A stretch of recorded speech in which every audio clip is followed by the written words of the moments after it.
Hey guys, about to play a match with the 5-color Bladeknight deck. I'll be back with you when I have an opponent. Alright, an opponent we have. We lost the die roll.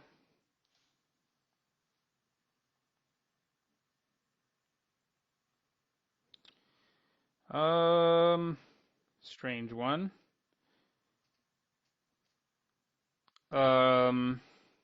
Because... Oh no, we have Pillar of the Parents too. Didn't see that. Yeah, this is a keep, knowing I have Pillar of the Parents. I was thinking I just saw the Ziggurat there for a second. So we're going to keep. We do only have one creature, but we're almost definitely, anyway, going to draw more of them. So, yeah. So we'll play Vivid Marsh turn 1. It's our only land that comes into play tapped in our hand. So we will play it. Ooh, okay. Artifacts. We do have a sideboard for that.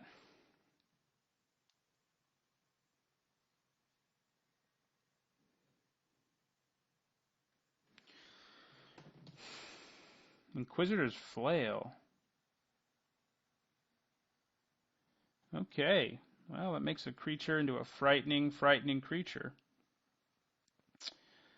So we're going to play our Pillar here. I guess we can play the Ziggurat.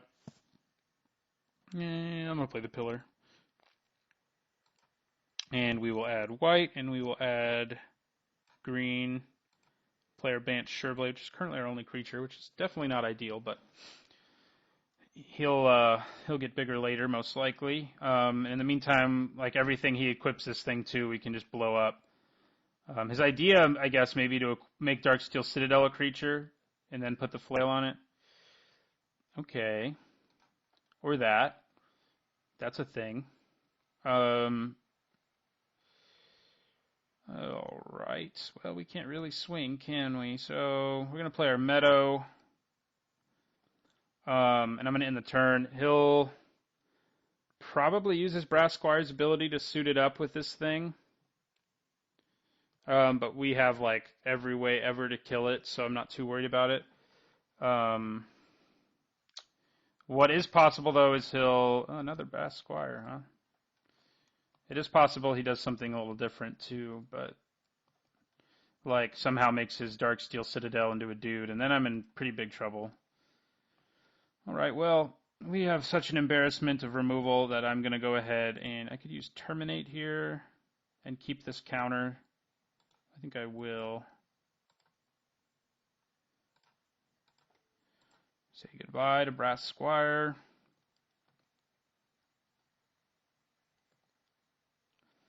Alright, so now I think I play Vivid Creek and pass the turn again. We're sort of a weird control deck right now. If I can hold on to the helixes and use them to dome him later, I'd be happier, but there is a possibility we don't get that chance, and we have to use it on his dudes. Alright, he's attaching that, which we're okay with.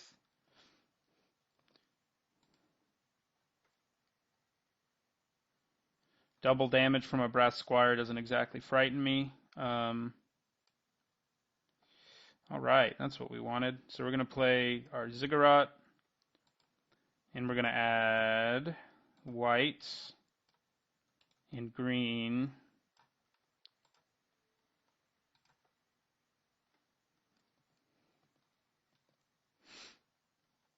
So it gives our dude first strike.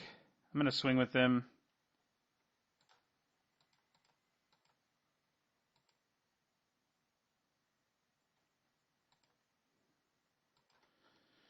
Alright. In my turn there. I mean, if he swings with Brass Squire, yeah, he must have a plan that involves making Darksteel Citadels into dudes. I mean, I guess. I'm trying to think why he'd be running black. We haven't actually seen it yet. Cranial Plating, maybe. Or Phylactery Lich is also a thing. So it'll do double damage, which means it can currently kill my dudes. And I don't think I like that very much. So I'm going to go ahead and terminate him. Also takes away his instant speed attaching of equipment, which could be a problem. All right. Lots of blades. We're going to swing for 6. Try to at least. See if our opponent does a thing. He does not do a thing. And we will play for blue, and yeah, we'll use this because it can only play creatures. And we'll play our Esper Stormblade, and we win the game next turn, barring catastrophe of some kind. I guess I could have double Helix right there, but wouldn't quite have killed him. All right, so we're going to go ahead and fire off 1 Helix now.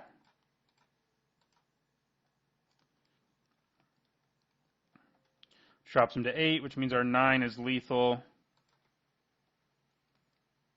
Yeah, so we win. All right, well, we just sort of had an aggro hand there. Didn't really get to see what our opponent's doing exactly, but I have a feeling Pithing Needle is pretty good against it. So, and we could probably lose a Zet Charm. Simic Charm, also not incredible, but it can bounce Darksteel Citadels that have been made into creatures. As can Azorius Charm, so I think I like that. I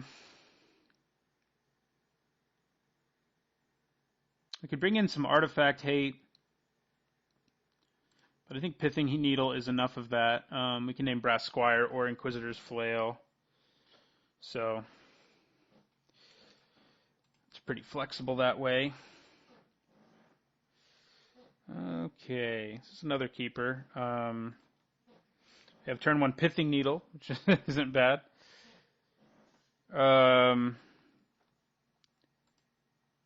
Do I play a turn 1 Pithing Needle? Probably not. See what we draw. Yeah. No, I don't. I play Vivid Meadow and pass the turn.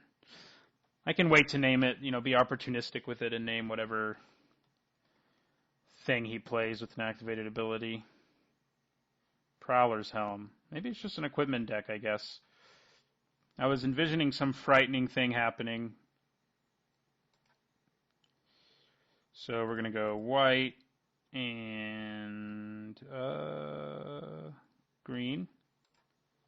Play our Sureblade. He's a better attacker than the Hushblade is if our opponent plays a blocker. Because next turn we can play the Hushblade and the Core, and either play a Pithing Needle if we want to, or just put a charge counter on it. Ooh, that's pretty good.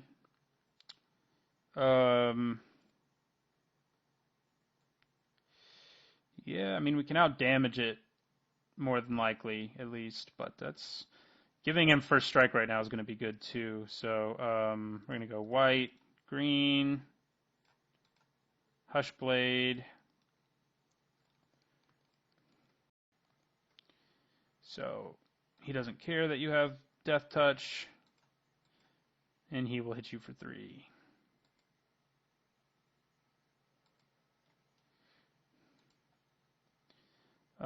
Play Mirrodin's Core, and I'll put a charge counter on it. So next turn we can play Knight of New Alara. So that'll be nice. If our opponent doesn't tamper with us somehow, it's going to be a pretty big blowout. Although the Nighthawk can trade with one of them. But I don't mind that too much. Well, he can't trade with this. He can trade with the Hushblade, though. We have 2 Knights of New Alara, so back-to-back is pretty brutal. We are okay with suiting up the Vampire Nighthawk.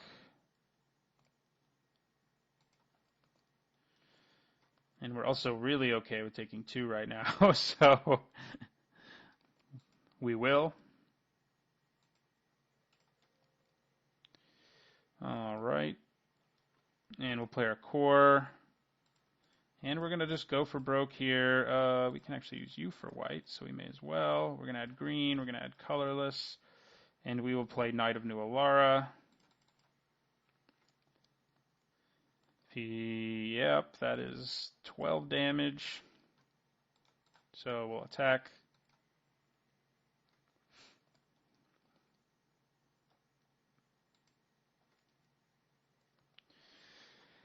All right, so we have lethal on the table for next turn, especially because we're going to play a second Knight of New Alara, so feel pretty good about that.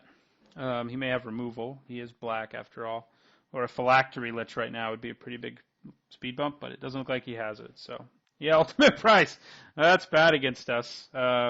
So, probably should have sided that out if he had a sideboard. Because, yeah, that's not a good card against us. Anyway, thanks for watching, and don't forget to like, comment, and subscribe.